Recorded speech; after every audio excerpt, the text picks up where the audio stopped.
This series on the 12 rules for life it's based on with insights from Jordan Peterson's 12 rules for life. But also, what we're doing is we're digging in a little deeper into some scripture in order to connect that. And this is being my friend David Householder. He's a Bible whiz, so he kind of knows the language of the Bible really well. For people that are my friends, he's the best at it.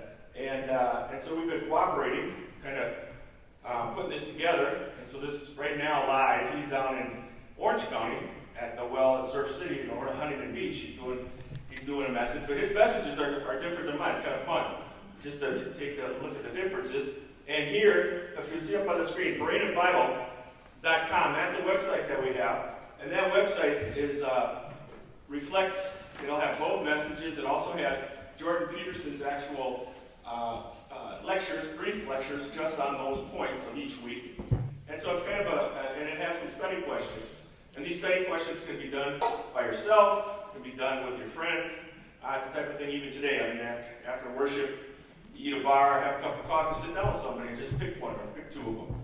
Okay, so those are in your worship bulletin as well. That's who? Who's that? Taylor Swift, right. So if you watch TV, you watch reality shows, you watch YouTube videos, you go to movies, you listen to music, you watch sports, you follow politics, you spend any time consuming media, any time today, you realize this. We live in a celebrity culture. Right?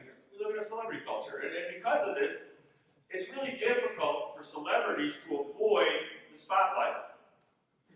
And something happens. It's not just that they avoid the spotlight, but almost by default, the more famous you become, the more you become an expert on things that have nothing to do with what you're a celebrity for. All right? On anything, any topic. And so quite often we see celebrities speaking on topics that they have no idea what they're talking about, but they're celebrities. How can they help it? For instance, now, I can't believe how suddenly so many actors and actresses and musicians, I can't believe how they become experts in climatology. Oh man. Now, I've been studying climatology as an amateur for years. And I don't think they know what they're talking about. And it's kind of interesting. It's like, oh, okay. Yeah, you're right. The whole world is going to be destroyed in 10 years. Yeah, that makes sense. Okay. But see, the problem is, like any topic, you can't really be considered knowledgeable unless you can give an accurate assessment of all the viewpoints. And that's just for starters, especially as it relates to the scientific method. I haven't heard anything yet coming from a celebrity that has an accurate reflection of the way climate science works. And that can be kind of a challenge. Kind of a challenge. So, I understand it. You get kind of thrown into this role and when you get thrown into this role, one of the things that happens is that it doesn't matter what the topic, it doesn't matter. Celebrities appear to be rather arrogant. They appear to be rather self-centered and cocky, but they're really not. Because all that's being done is little tiny glimpses of their life that are being thrown into this. In fact, the truth is, for most celebrities, as well as most people in real life, our problem is not arrogance. Our problem is not narcissism. Our problem is not thinking too highly of ourselves. No. Occasionally we'll act this way if we're reacting to feeling heard, or if we're reacting to not feeling appreciated and so forth, but self-centeredness is not really truth is, most people treat other people better than they treat themselves. And that's what we're going to delve into deeper today. Most people treat other people better than they treat themselves. And in fact, we can think about how this takes place by looking at the medical field. Okay, give me the next slide. Studies have been done on this very topic. One of the things that's really intrigued people who work in the medical field is, why do people not get better from illness even when there are treatments and cures that are available that work? Why are people still getting sick? And so what they found, the researchers found this. They found that some people, and they did find it's more likely men than women, they don't even seek medical help when they need it. And in the studies, they studied people who had health insurance, so it had nothing to do with money, had nothing to do with economics.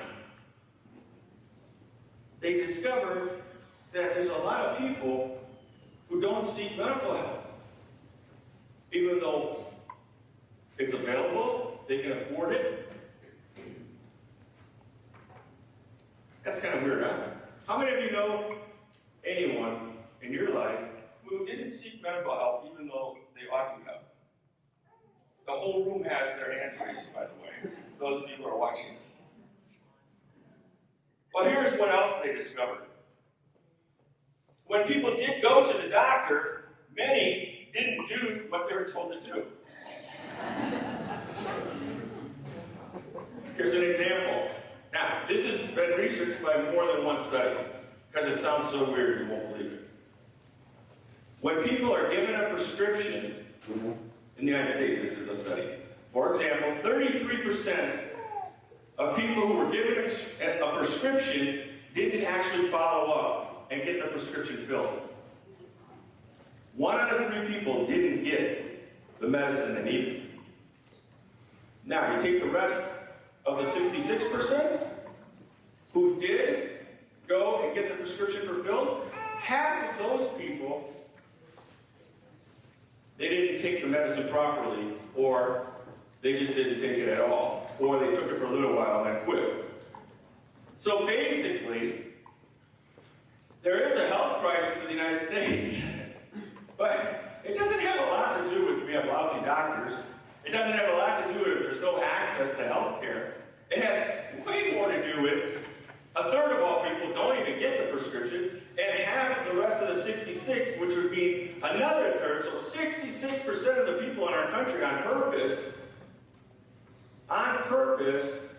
are making it more likely that they'll remain sick or get worse. That is really an interesting thing, isn't it? Can you imagine? But there's good news. The researchers also showed how people treat their pets. They did research on this, and they studied, next slide, they studied what people did if their dog is sick. And they found that almost every person with a dog who was sick brought the dog to the vet. Almost everyone. And when they were given medication that was prescribed for the pet, almost everyone gave it to their pet, got it filled, gave it to their pet, and did it properly. Really. Now, that should give us a big pause, shouldn't it? You see, the fact is, many people like their pets better than themselves. Now, I've experienced this over the years, okay? Again and again, I've seen more men than women, I will have to admit, but I've seen them do this exact thing. And I've heard, and just like the rest of you, I've tried to encourage them, go to the doctor, tried to encourage them, take the medication. But the thing is, I hear this more often than I'd like. I don't trust doctors. So I'm not going to get checked out. Do you know that in all of my years, as long as I'm going on 40 now in ministry with people who do kind of share things with their pastor they might not share with other people. In all of my years, not once have I ever had anyone say to me, I'm not taking my dog to a vet because I don't trust him. So we trust the veterinarians more than our physicians. Wow. So what gives? Well, we're fragile. We're imperfect. We are aware of our own weaknesses, our own foolishness, and our own errors.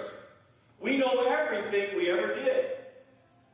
We know of the times that we were capable of not just misbehavior, but actual evil. You know, we know if we've been evil in our lives. And so we know all that about ourselves. And so what can we do? You know, we think, I'm not worth it. What can we do? Well, today, we're going to see what we can do.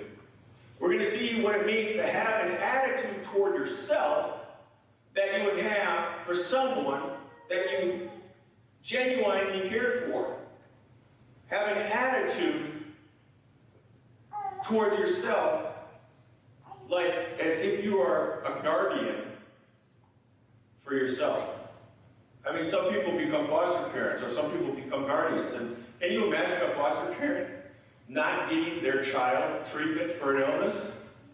No. That would be ridiculous. First of all, you're really on call because you're being checked out all the time as a foster parent. But second of all, who would do that? Yeah, we do that for ourselves personally all the time. Here's what we need to realize, that we have intrinsic value. Next slide. Intrinsic's a fancy word. It just simply means it's something that we're already born with. We are already born with intrinsic value, intrinsic worth. How do I know this? Because you are given intrinsic value by God. Consider this. When God created the heavens and the earth and everything that exists, He waited until the end for His most important creation, you. So when it comes to creation, God plays favorites. He adores you. How do I know this? Well, listen again to these words. Then God said, let us make human beings in our image. Let's get the next slide there, Mike, because the words are going to be coming up along with me. Let us make human beings in our image to be like us. They will reign over the fish in the sea, the birds in the sky, the livestock, all the wild animals on the earth, and the small animals that scurry along the ground. So God created human beings in His own image. In the image of God, He created them. Male and female, He created them. Then God blessed them and said, be fruitful and multiply. Fill the earth and govern it. Reign over the fish of the sea, the birds in the sky, and all the animals that scurry along the ground. The technical word for governing and reigning here is sovereignty. To be sovereign is to have authority. We call kings or queens sovereign. But here's something fascinating about that. In the ancient world, the king was considered sovereign because he was given his sovereignty by a god. And whether it's ancient Assyria, ancient Egypt, you name it, the sovereignty is given by God to the king. The king was considered divine because they represented God. Then, along came Judaism, and something totally new showed up on the world stage. For the first time in human history, something new took place. Right there. No, you got it, Michael. You got it. Listen again. So God created human beings in His own image.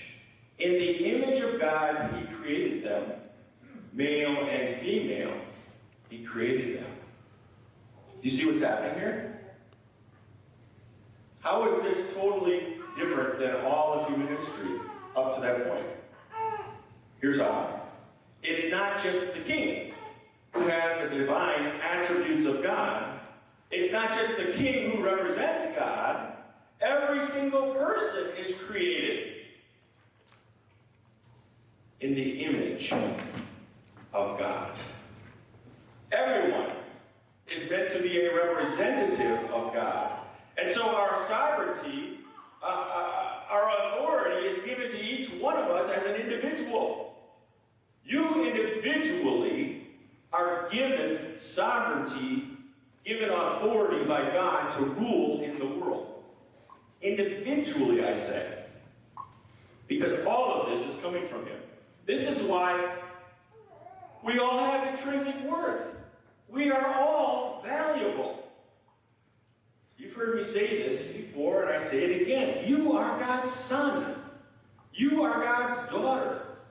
And you deserve, you're worthy of love, and you're worthy of respect because you're God's son and God's daughter, and He's using you to change the world. Next slide, Michael. This is one of the reasons why I don't give any credence to collectivist thinking. Okay? Collectivist thinking is thinking that says everything is based on a group of some sort. Your group identity defines you. That's wrong. That's a false teaching because each of us is a unique individual. Each of us has intrinsic value because we are all created in God's image. And so, when I hear collective statements, or you can call them blanket statements like all white people fill in the blank, or all black people fill in the blank, or all Christians fill in the blank. When you hear the words all anything, just be warned, the next words coming out of that person's mouth are illogical. Because trying to separate everyone into a certain category or a certain group based on race, based on gender, based on sexuality, whatever, I guess it's whatever the university crowd decides lately, whatever they decide, that's ridiculous because you'd have to go through infinity to try to figure out the differences between people individually. And collectivism is nonsense. In fact, one thing that it is, though, it's very dangerous. It's very dangerous to group people into categories and say your identity comes from the category you're in. You know why it's dangerous? Well, take a look at history, the last, 100 years, and you'll see why that's dangerous. This is why we have a lot of challenges. People don't realize, you don't realize, I don't realize sometimes how valuable we are individually. You have intrinsic worth. I have intrinsic value. You're God's son. You're God's daughter. That's why I have about 3 seconds to listen to someone who talks about this. Next slide. White privilege. White privilege is nonsense. Again, there's too many variables and too many differences between individuals that you would categorize as white, first of all, to come up with anything meaningful. Actually, there is a privilege that we do have. Now, when I say we, I don't mean white people.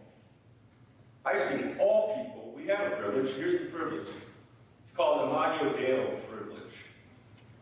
You have Imago Dei privilege. All right, so what in the world am I talking about? Imago, image, Deo, of God. This is the fancy way that theologians say we're created in the image of God. That's Latin for image of God. So you do have privilege. Imago Dei. created and given intrinsic value by the creator of the universe. So since God has created everyone in his own image, we are all equal in God's eyes. No one is better than you. No one is worse than you in God's eyes. We have value that is given to us simply because God created us. And so that's why we have rights. You got to realize is that one of the things that we talk about is rights. And we say like human rights or women's rights and so on. Rights. You know where rights come from? Rights come from the Scripture. It is only in Western culture that we began to talk about rights. They've only been talking about rights for about 100 years. But it's only been in Western cultures because Western culture has been informed by Scripture. And we are given rights because we are valuable, because we are created by God. Every human being is valuable. This is why in Western civilization, rights are there. They speak about rights. And even people that you wouldn't think would have rights do. Why? Because they are created in the image of God. See, somehow we got confused and think that rights are given to us by the government. No, the government doesn't give us our rights. God gives us the rights. I mean, the government can try to, enforce them or whatever, but they're given by God, not by the government. But you wouldn't have rights if there wasn't something of value about you. I mean, when you think about it, it's like, when you think about it, of course you have value. These are the words of Jesus. You must love the Lord your God with all your heart, with all your soul, all your strength, and all your mind, and you love your neighbor as yourself. Wow. So we give rights to prisoners. Even the most dastardly prisoners get rights, right? I mean, we have something, what is it, Eighth Amendment? I don't know. I think it's the Eighth Amendment where it says, no cruel and unusual punishment. Doesn't matter who you are. But the thing is that when you're thinking about those rights, realize you have the same rights because you're valuable. And Jesus says you're valuable. And Jesus says every single person is valuable. And this is how he says it. He says, love your neighbor as yourself. In other words, by the way, he says this is God's most important teaching too. So if you don't get a checkup, you're really in trouble. He's asked, what's the most important teaching of God? Jesus said, this is love the Lord your God, all your heart, mind, soul, and strength. Love your neighbor, as yourself. Oh, I gotta love myself too? Yeah. So you love God, you love those who live close to you, your neighbors, and you love yourself. In other words, God is telling us that Jesus is telling us that God has intrinsic value. He's telling us that our neighbors have intrinsic value, and he's telling us that we have intrinsic value.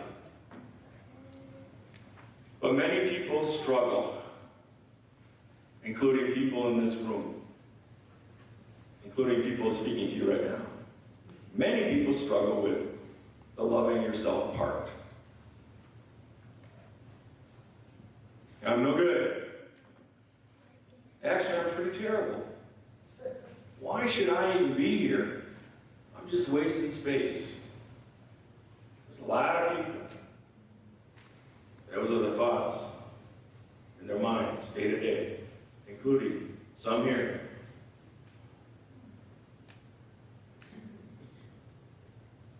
This is not a good recipe for a joyful, meaningful, productive existence.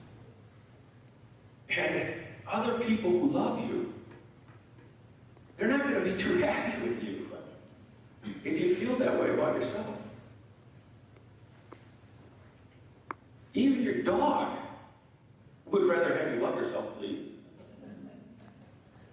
I mean, every parent knows this. I mean, if you have a kid who looks down on themselves, you have a kid who is always beating themselves up, a kid who doesn't think that he has any intrinsic worth, that's really bad.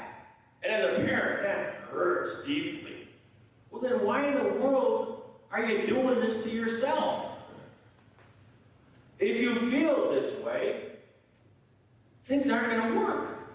In fact, because we all have intrinsic value, if you feel this way, as if you don't, then you're not going to get along with yourself and you won't be in relationship with others for very long. Because people are not going to put up with you if you don't value them.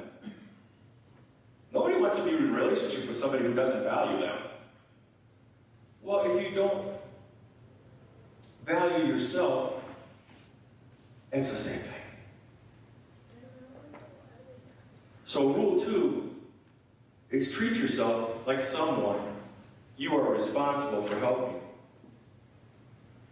If you have a hard time loving you, treat yourself like someone you love, whom you are responsible for.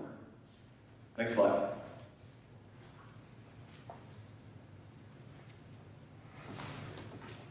Learn to be responsible for you. This is not about being nice to yourself. This is not about feeling sorry for yourself. This is not about feeling good about yourself. This is not about self-esteem. There's another term that's kind of going out the window.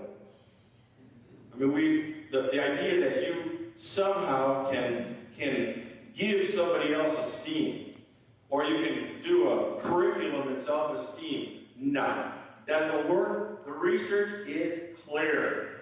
We've been doing that for decades now, and actually kids get worse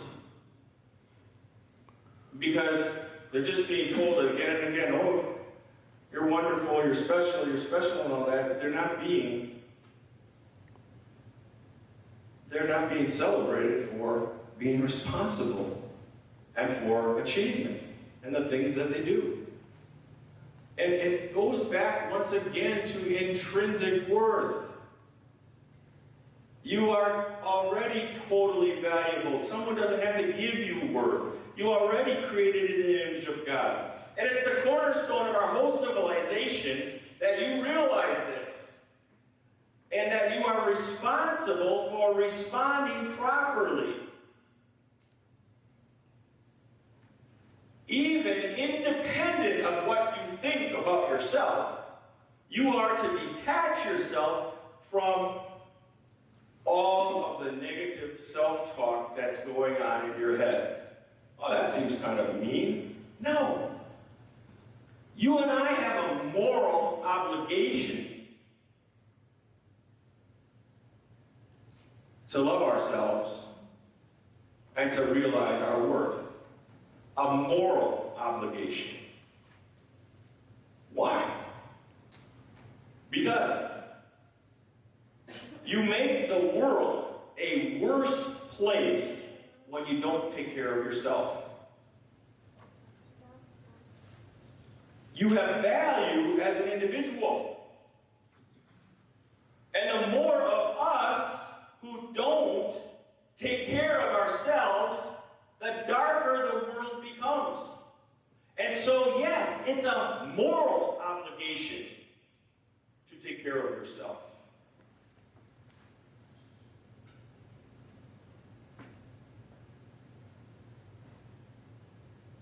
If you don't take care of yourself, you're bringing hell into your life. If you don't take care of yourself, you're bringing hell to everybody else around you. That's why it's a moral obligation. Now, none of us can do this for you. We can't fix each other. Why? Because you personally are in the position to care for yourself better because you know you better than any of the rest of us know you. You are responsible. The word responsible, responsible. You are responsible. This goes all the way back. Next slide. This goes all the way back to creation.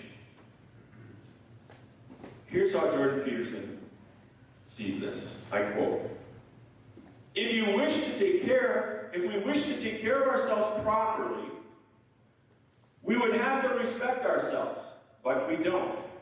Because we are, at least in our own eyes, fallen creatures. If we lived in truth, if we spoke the truth, then we could walk with God once again and respect ourselves and others and the world. Then we might treat ourselves like people we cared for. We might strive to set the world straight.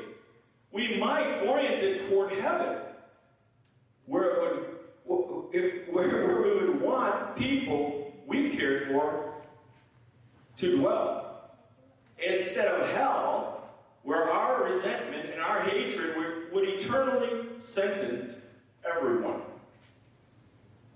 The biggest problem most people have is not narcissism, being egotistical and such. Most people have the opposite problem. They shoulder intolerable burdens of self-disgust, self-contempt, shame, and self-consciousness. Thus, instead of narcissistically inflating their own importance, they don't value themselves at all.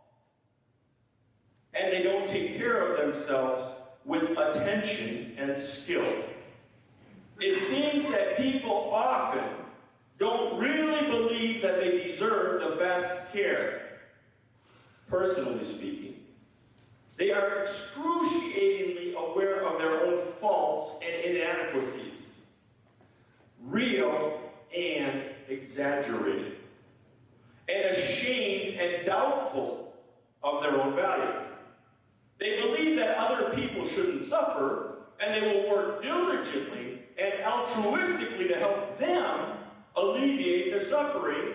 They extend the same courtesy even to the animals they are acquainted with, but not easily to themselves. Move the world a bit more toward heaven and a bit farther away from hell. How's that for finding meaning and purpose? Once understanding what your own individual hell might be, you could decide against going there or creating that. You could aim elsewhere. You could, in fact, devote your life to this. That would give you meaning with a capital M. That would justify your miserable existence. You could begin by treating yourself as if you were someone you were responsible